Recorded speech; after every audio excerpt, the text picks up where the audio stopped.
Hey, this is Madalyn Sklar. And Suze Cooper, and you're listening to All Things Audio. Hey there, Suze. I'm back.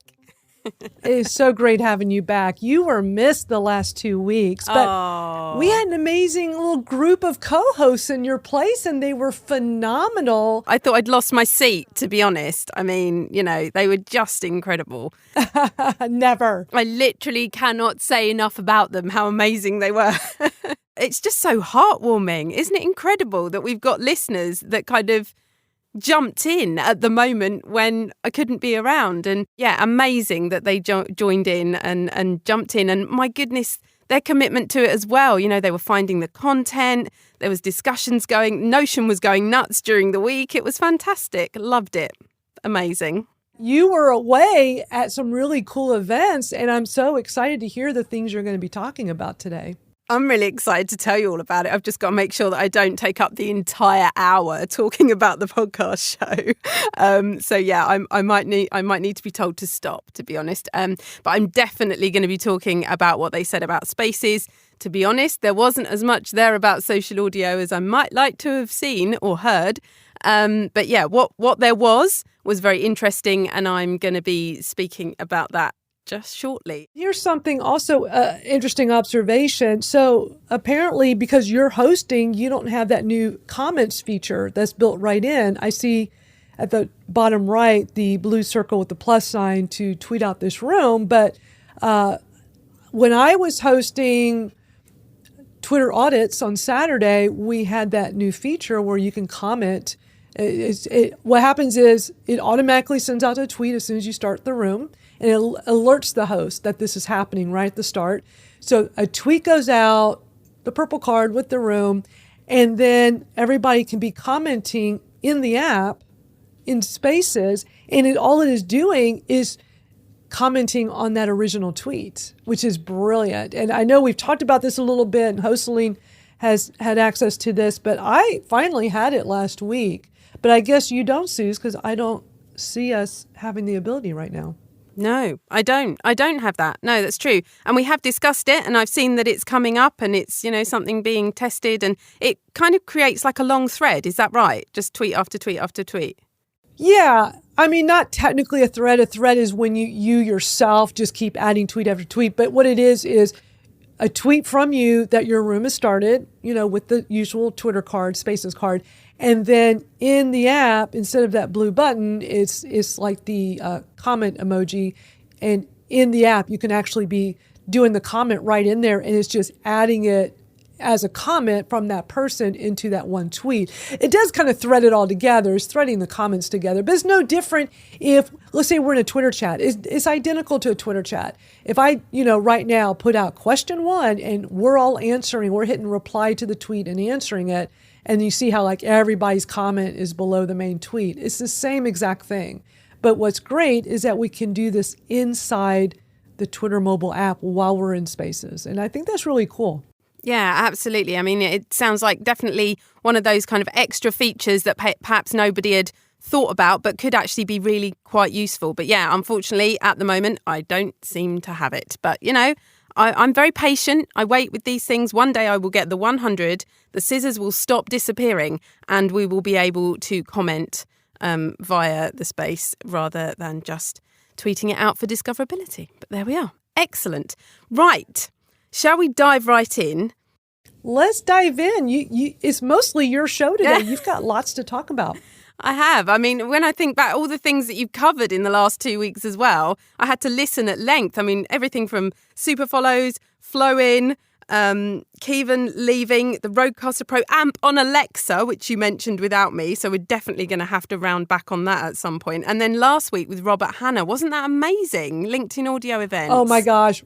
Robert Hanna was awesome talking about LinkedIn live audio, and I was just blown away. He is so knowledgeable with this stuff, and he has offered to be pretty much our LinkedIn audio expert when there's something new going on. He'll come over and report to us. So that's awesome. I'm super excited about that. Yeah, absolutely. And also, just as an aside, for anyone who wants to just hear what Robert kind of had to say. He gave a great outline of what's great, what's happening over there on LinkedIn Audio, and also perhaps some of the things that they could be improving on. We've actually clipped that out and it's over on the YouTube channel, the All Things Audio Podcast YouTube channel. So it's there as a separate clip. So if you just want to find out what's happening with LinkedIn Audio events at the moment, you can head over to YouTube and listen to that just in one bite-sized piece.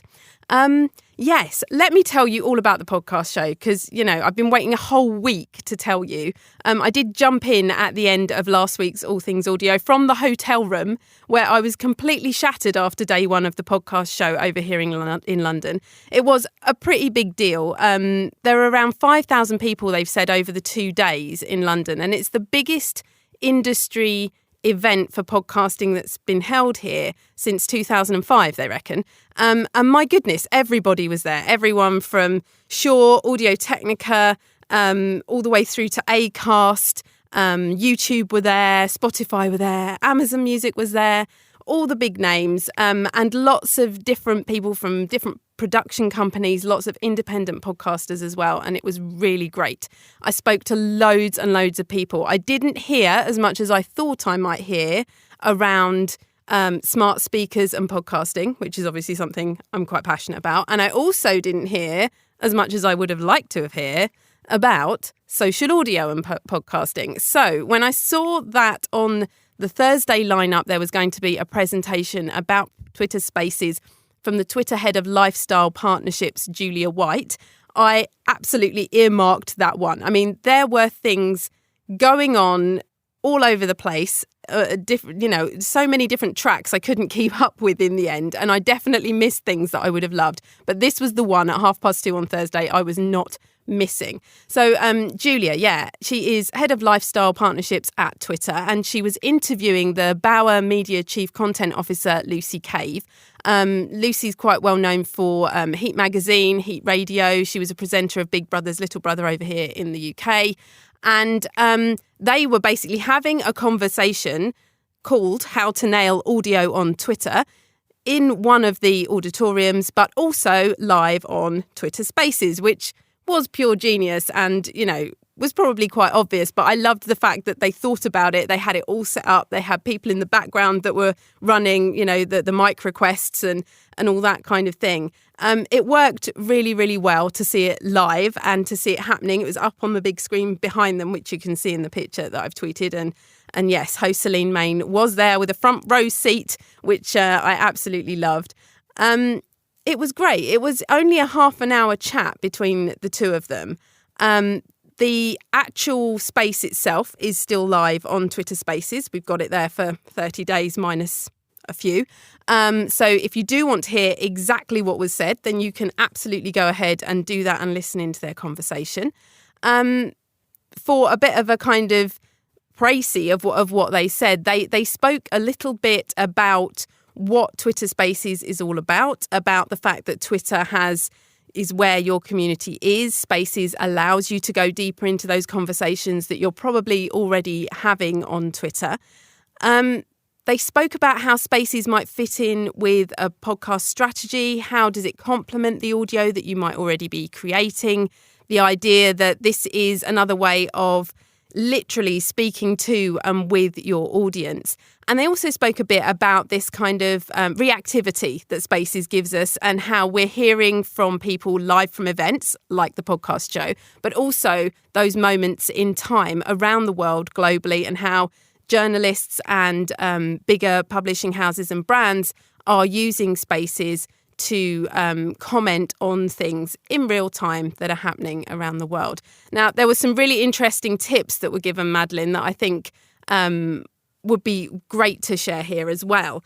It was really interesting to hear Lucy say that we shouldn't get going with our Spaces for the first 5 minutes, which I thought was really intriguing. I want to talk about this because, I was reading your notes about this. You put a notion prior to us starting this room, and some of this sounded really interesting, but, I'm very conflicted with that because I think to live streaming, I've been doing live streaming a long time as well before I got into doing the live audio for this. And with live streaming, you could really lose people's attention by spending like 5 minutes, like, all right, let's wait for everybody to get here. Hi, what's going on? Like people have a short attention span. So did they talk about that? Like what kind of things to talk about to keep people engaged and staying so they don't go? Because if I go to a live stream or a live audio room and they're like,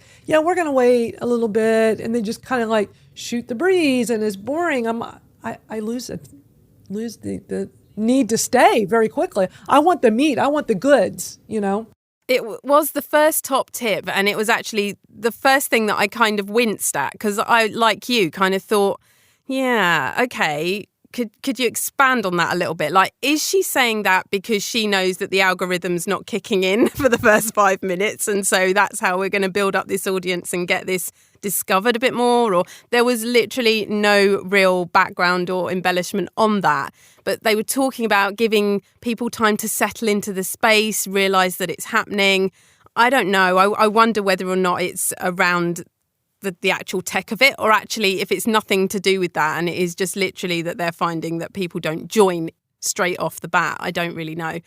She did talk about having the replay edit feature was because they'd realised that spaces don't properly get going straight from the off, and so that allows you to set the start time, which is good for someone who's in the replay and listening directly, as long as the host remembers to set that start point. But as you say, for people listening live in the space, it can be quite difficult to keep the space going and keep up some kind of momentum, particularly if you're on your own, for like 5 minutes. That's quite harsh. Absolutely. I mean, I am thrilled that as the host, you can go in and set the start time once your room ends. And listen, I am a stickler for that. Any room that I'm hosting, the second I hit end and we're done, I immediately go and I find that starting point, because I want anyone who's going to listen to the replay to get a good starting point, not the, hi, what's going on? Okay, we're getting ready to start. Let's go. They don't need to hear that. They're going to really lose attention fast. And I'm amazed at how many replays I listen to, Suze, where it starts at 0, meaning the host did not pick a spot where the information truly started. And what's impressive are people like, say, Jennifer Navarrete, who I see is here live. Hi, Jennifer.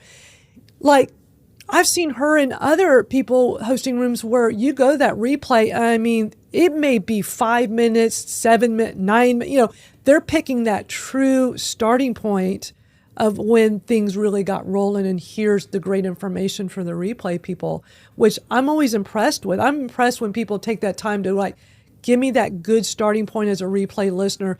We know live, there's going to be a little bit more of getting your bearings. What we learned with Robert Hanna last week with LinkedIn audio is you can have a green room. You can get set with your guests or co-hosts and be ready. So as soon as you're ready to truly start, you could be on it and not have to. I always feel like when we're starting, we need a few minutes to kind of like, we're getting things ready still, coming together, making sure we're unmuted. There's a lot to do. Make sure we're recording for the podcast. Yeah, that's definitely important.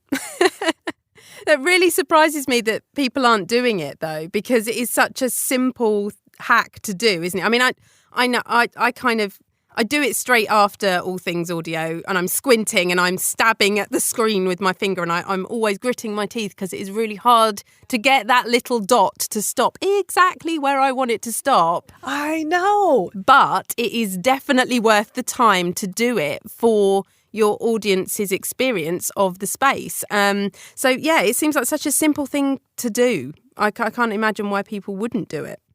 Exactly. I try to be just very hyper aware of whenever I'm co-hosting a room and we're starting, like what, that we're trying to at least be engaging, and not be, there's nothing worse to me. And this was very prevalent with live stream video. And I'm hearing a lot of hosts in audio doing it too, but it's nothing worse than is starting live and you hear, all right, well, we're going to wait about 5 minutes so more people can get here. And then they're not really sure what they should talk about next. And you're kind of wondering, why did you say that? Just be engaging from the start. Okay, you don't have to like start the meat of it right this minute, but like just be a little more engaged. I feel like when you and I first start, we're pretty engaging. I think with all the rooms I'm co-hosting, I do 3 a week. I try to just make sure, like, I know as soon as I'm, get that room really going, the real information's coming, we're really starting. I'm already visualizing like, okay, that's where I need to put the starting point when I go back for the replay people. But also trying to make sure those first however many minutes, sometimes it's a few minutes, sometimes it's longer. I think when we did Saturday's room, I think George and I were talking quite a bit in the beginning, but it was engaging conversation. And but it just kind of gives us that chance to get our bearings together. And it actually does give more time for people to filter in. But I mean, look, many times I'm ready to go, and I don't care if it's 5 people or 50 people. It's not about the quantity, it's the quality of the content always. And I think people have gotten used to this.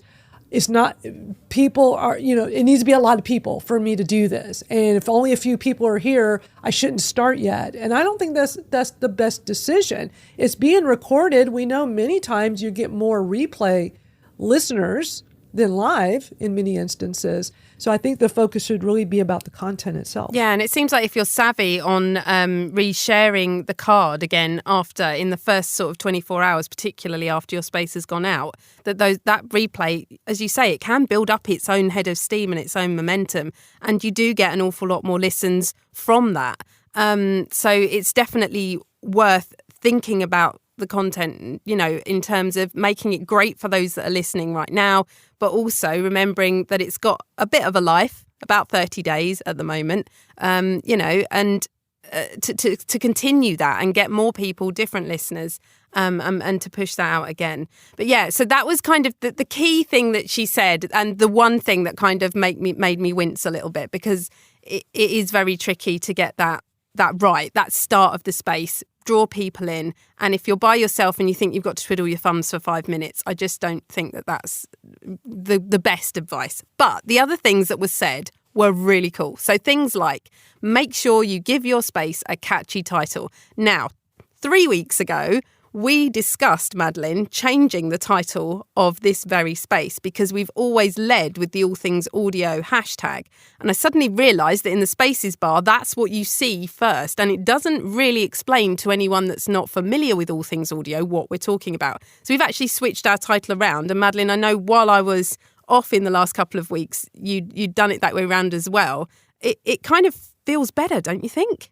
Absolutely. That was such a wise decision, which I've also, not too long ago, I'd realized the same thing with our Twitter profile audits that we do on Saturdays, because I was letting the title lead with the hashtag. I do it for Twitter Smarter, because the Twitter Smarter hashtag is super branded. Almost 10 years now I've been running that hashtag.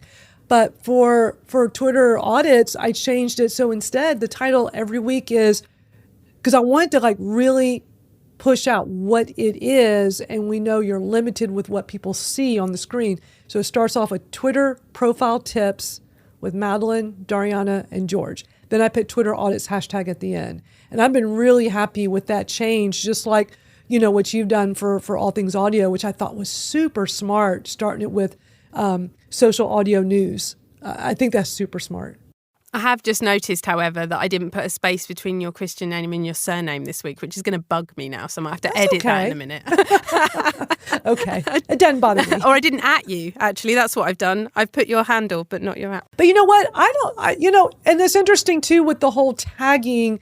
It's great for when you have a guest, like my Twitter Smarter chat. I always have a guest. So of course I'm going to tag them in the title for that. But with the social audio news, it's you and me. And like the last 2 weeks while you were out, I put social audio news with Madalyn, Sklar, and friends. And there's no tagging. There's just not the space. It really just depends on how much room you have to work with. But with the Twitter audits, I can't tag Dariana and George and still have room to say everything I want to say. So I just use our first names, and I feel like that's enough. Tagging just means they're going to get a notification when you set up the room, when you schedule it. And of course, when the room is live, people can tap on that. But the thing is, I look at it as, okay, like right now you could tap on @Madalyn Sklar in the title of this room, but you could also just tap on my picture, right? So like, it's not, to me, 100% necessary to tag because that person's going to be in the room anyway. Yeah, I feel like if it's regular like this, or like your spaces with George and Dariana, people are coming to know that you're the co-host. You know that your co-hosts are going to be there. It's, you know, it's kind of nice to tag them, but it's not kind of essential enough to take up that real estate in the title. But one of the other things they said actually in that talk was to make use of experts. Now, I think if you've invited someone into your space, then potentially it would be good to @mention them, because it maybe triggers to them, oh, look, I've been @mentioned in this. I can share this out for a start. There's something here that's shareable that's got my handle on it.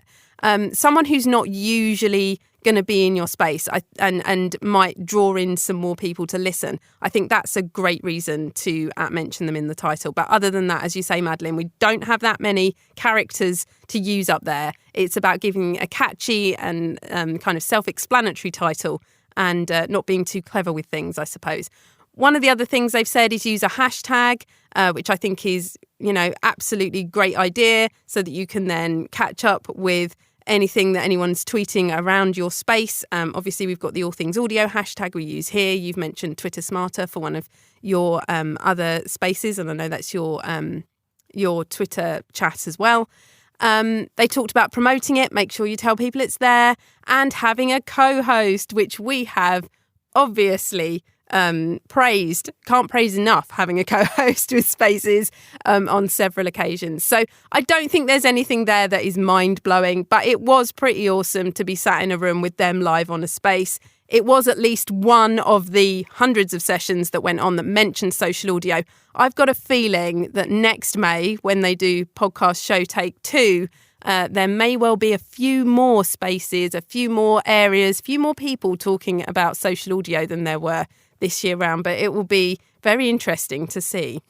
Yeah, these are all such great tips that they were talking about, and I'm so glad you are sharing this with all of our listeners.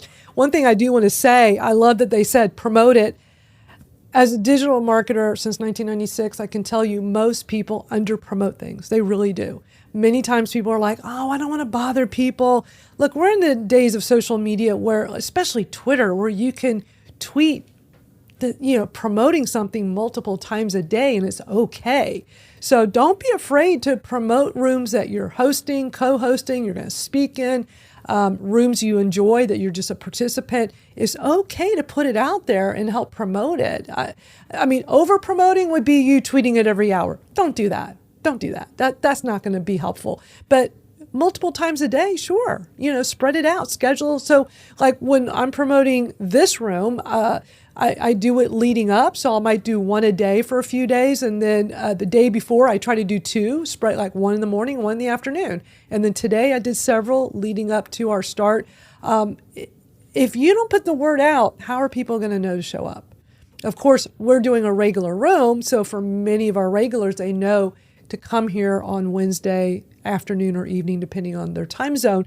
But how are you going to attract new people? Or how can you remind people? So don't be afraid to put it out on your social media sites.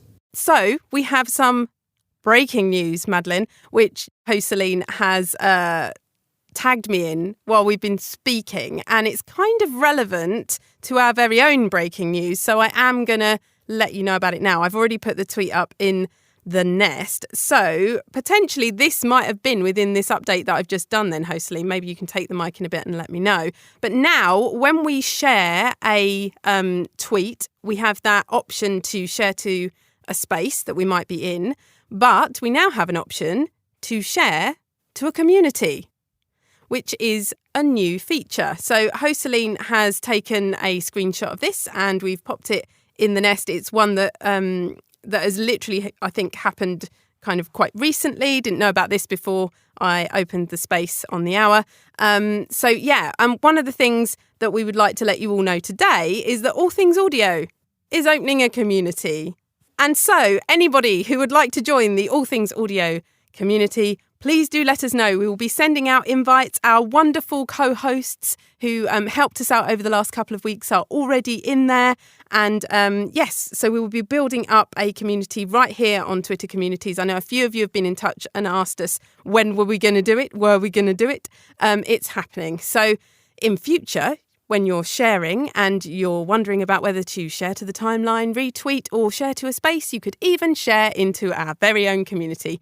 And that is exciting news, if you ask me. It's going to be great, isn't it, Madalyn? Oh, 100%. Absolutely. We're really excited about it. I've been playing with the communities feature for Twitter Smarter, and it's pretty cool. And they're adding more features, and they just added, finally, the ability for the admin or moderator to pin a tweet at the top of the community, which was my number one request. It is right now available on desktop only and coming soon to iOS and Android.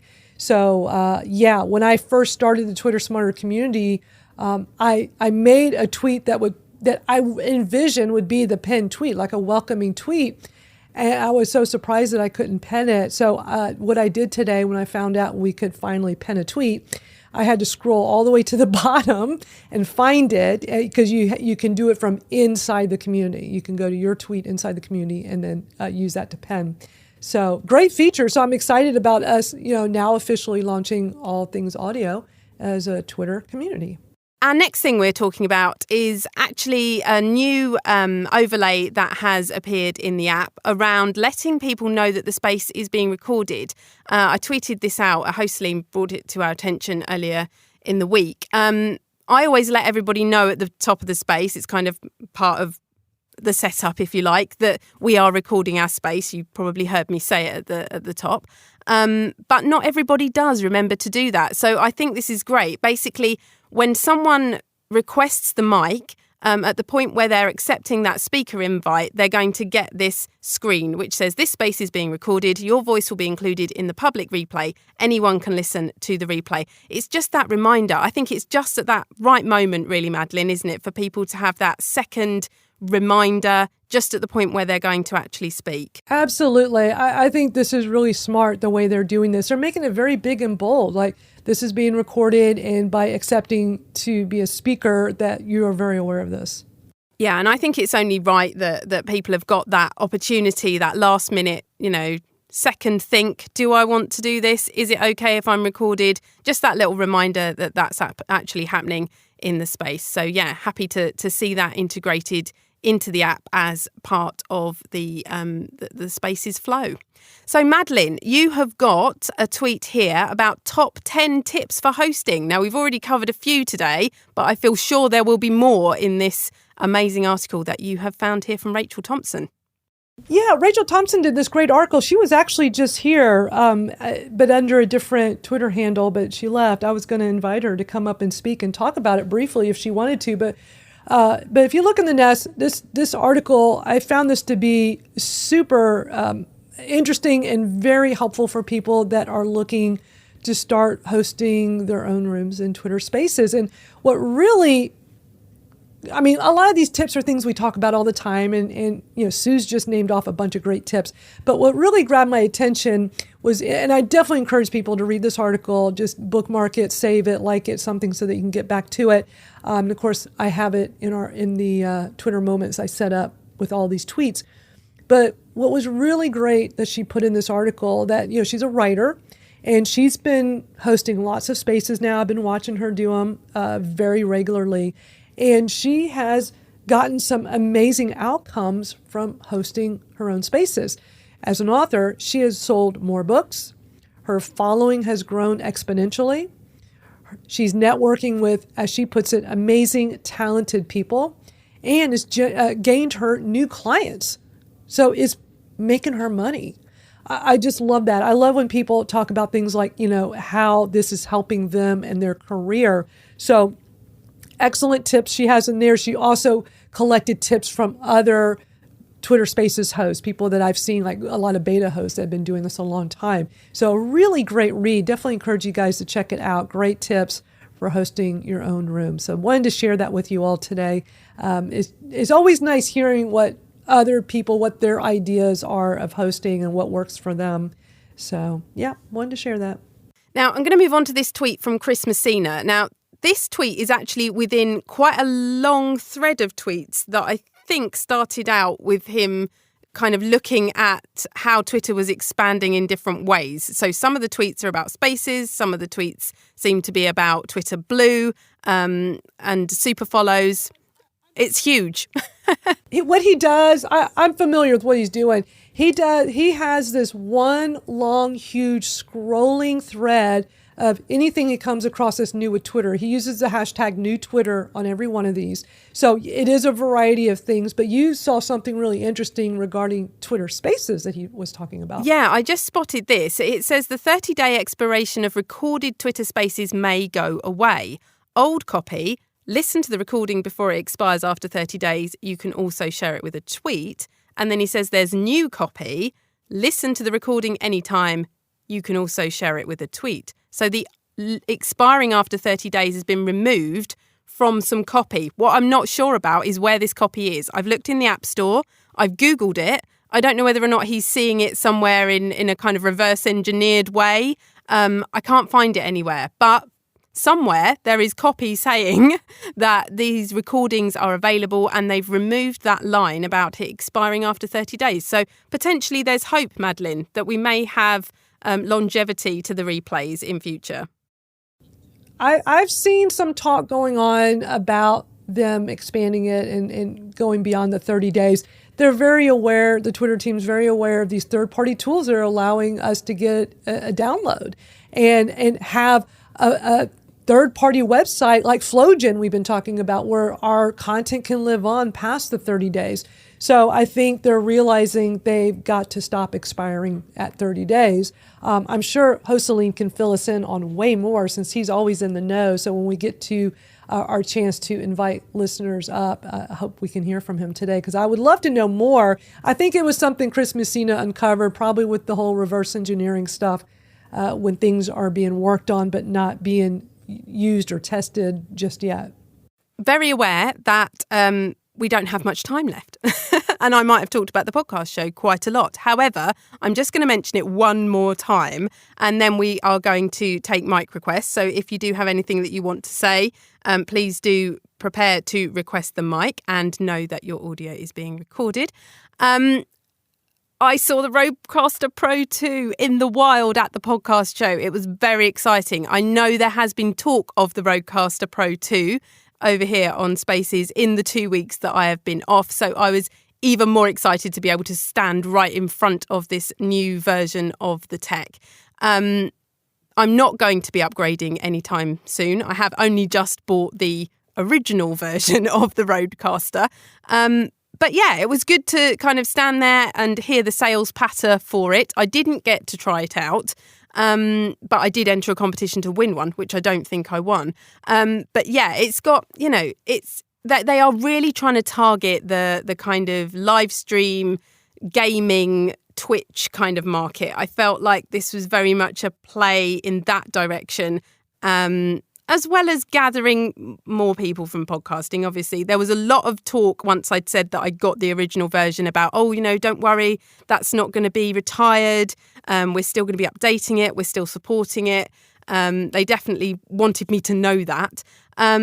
This new bit of kit has got higher power preamps in it, which you would hope, will obviously heighten the quality of the sound, although the sound from the original is fine as far as I'm concerned. There's going to be more banks on the sound pads, which I guess if you're live streaming and wanting more sounds that you can play in to a live stream, that would be really useful for you. It doesn't have the TRRS cable, which I think is a huge step back, actually. I mean, that's the one bit that allows me easily to just record Spaces, which is primarily why I bought the kit. I'd wanted one for a long time, but that kind of was the straw that broke the camel's back, if you like. But yeah, it was good to stand in front of one of them and see it. It is slightly smaller than the original version, and I'll be excited to hear from anyone who may have purchased one and might want to review it in future, which would be quite exciting. Yeah, we've definitely been talking about the last few weeks while you were out, and there's been so much buzz going about with it in the past week. But yeah, we did talk about them missing that one piece of function you were talking about. I remember Jennifer bringing that up last week, and it seems like they're trying to make this not just for podcasters, but for live streamers and live audio hosts. And it sounds like they're really trying to expand who would use something like this. Yeah, exactly. Unfortunately, the price point really does, it is a big blocker for lots of people. It was already a blocker on the one that I've got. This one is slightly more expensive, I think. And, I don't think that's going to help any. For anyone who's trying to get into this sort of stuff, you've got to have it's a real investment to buy this kit straight off. So yeah, it's a shame they can't, I don't know, make a condensed version of some sort that might be a bit more easy on the pocket, shall we say? But yeah, like maybe less bells and whistles, but but still something worth having with a little bit of a lower cost. Yeah, I would be down for that. Yeah, I mean, I've got 4 mic channels here, and I'm only using one of them because I'm the only one using my mic straight into this. I need the TRRS to record the space. I'm not suggesting that I just have one channel. There may be a time when I have a friend in real life here that I want to interview, and I might want to plug them in too. But perhaps a version that isn't a 4 output, that would be a little bit more cost effective might be a good idea. Just putting it out there, Rodecaster. George, hello. Hello. Hi, George. Hey, how are you? Good. Oh, I'd hate to hear about the Rodecaster 2 because I have a Zoom and really looking. But what I wanted to do was offer you some real quick suggestions about the first 5 minutes. It's a real tough issue. And I have a lot of experience with it. I've done a lot of experimenting with it over 50 years. I could give you an hour lecture. The 30-second version of it is start, not just on time, start a minute early to train people that you're going to start on time. I have my music timed out to do that. Start a minute early. Do not chit chat. Do not ask people the weather in Copenhagen and that crap. What you want to do is get right into an issue that has 2 characteristics. One, that is absolutely, obviously useful.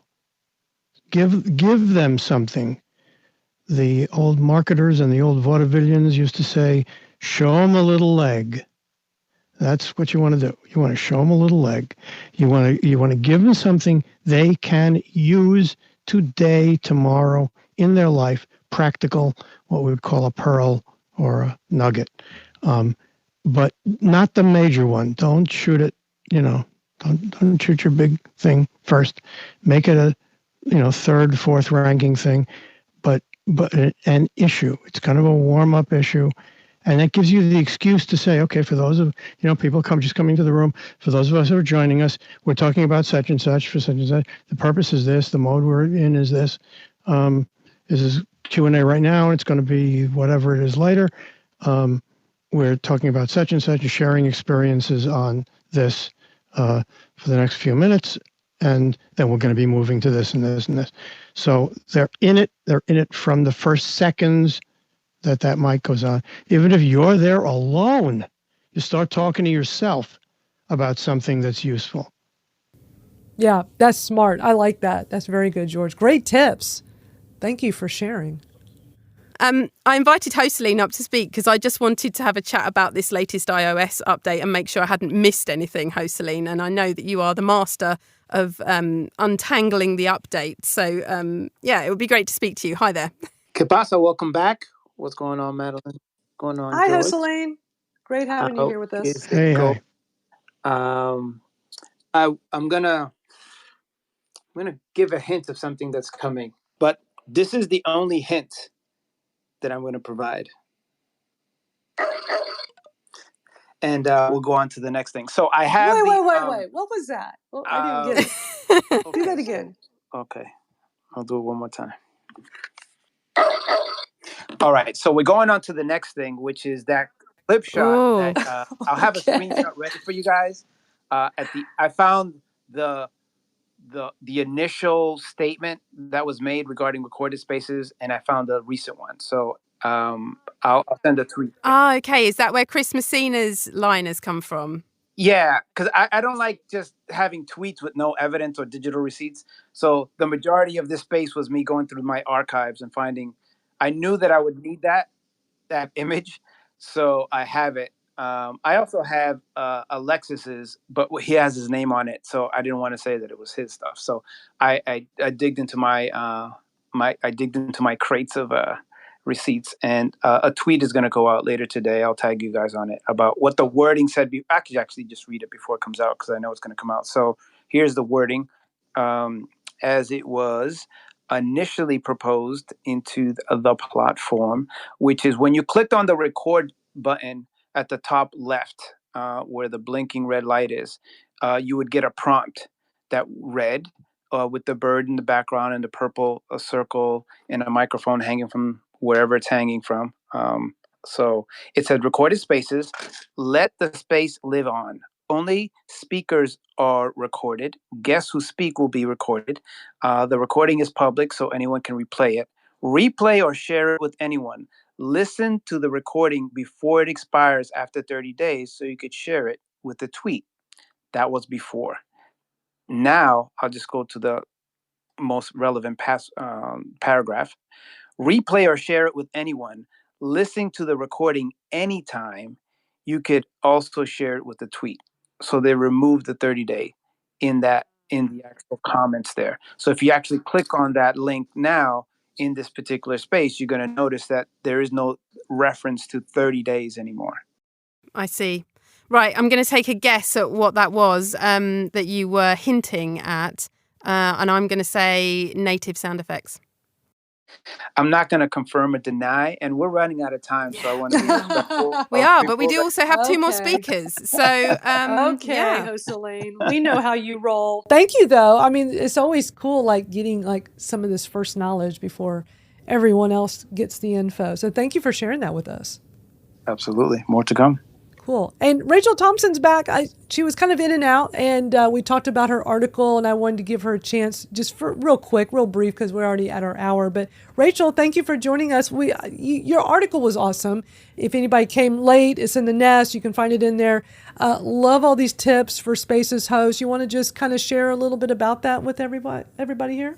Yeah, thank you. Sorry I had to come and go. It's still a work day for me and I have client stuff to deal with. So thank you so much. I went ahead and questioned some folks that I'm in a group with, a mastermind group called Medici that was created by Samantha Postman. And so I hit them up and I said, what are your top 5 or 10 tips for hosting? Because I work with writers, so many writers like myself are introverted, shy, believe it or not. And we kind of don't know where to start. And a lot of this stuff I learned just by doing.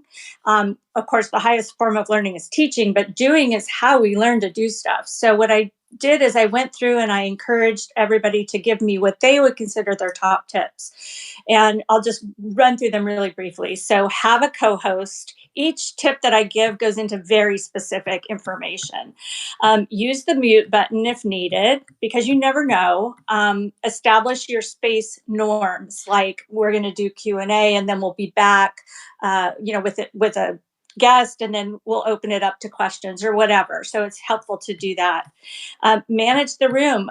One thing that I've learned is just because people request the mic doesn't mean you have to give it to them, especially if you don't know them, they don't know you. Like, it's your space, it's your rules.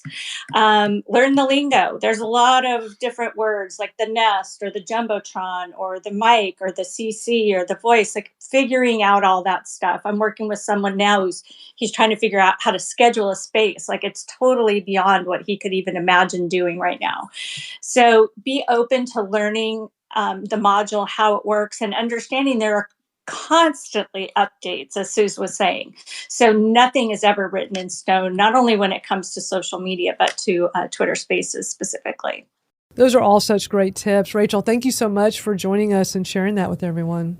Thank you. Thank you so much. I really appreciate the support. Absolutely. And I see Morgan's here. Hey, Morgan. Hi, all. I just wanted to say, as the kind of in-house Clubhouse person, I suppose, a quick thing about Anu, well mentioned. So, head of community at Clubhouse. You'll see on her Twitter bio that the first thing she lists is Startup Builder, and I'm pretty sure that this is what she's going to go on to next. So Anu is not only has been very good at her role and is seems to be quite a lovely person, but is also, I think, a very capable person. And I think as 2 years at a startup, and if it's a startup like Clubhouse, I think probably gives you a few grey hairs. It's got 2 years there is probably something like 5 years in normal human years. So I think probably there is a feeling that the company is going through a transition, and we're seeing this. We've discussed before on various product changes that might be quite interesting, and at strategic levels. But I think also in this it's a point where work has been done, and I think it would be wonderful to see what Anu can do on her next thing. So I just wanted to wish her the best luck for that. It's obviously I had some emotions reading the tweet. It's sad because I think she's touched many people's lives with her work there. But it's been good work, so yeah, I wish her the best. That was it.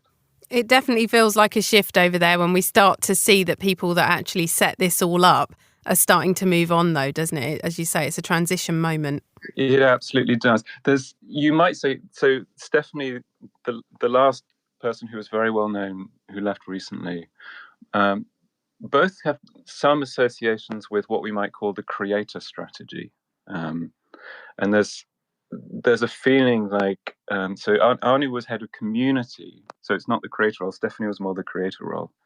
But it feels like Clubhouse have taken the learnings of the last year, and a lot of that is some of the difficulties too, and have placed, I suppose, a bet on what they think the best thing to learn from that is and where to go from here, and are now rebuilding around that. So we'll see what comes out, but yeah, it's a definite sense of transition, and one that we'll be watching and listening to, as ever, right here on All Things Audio. Thanks, Morgan. Thank you for having a chat with us.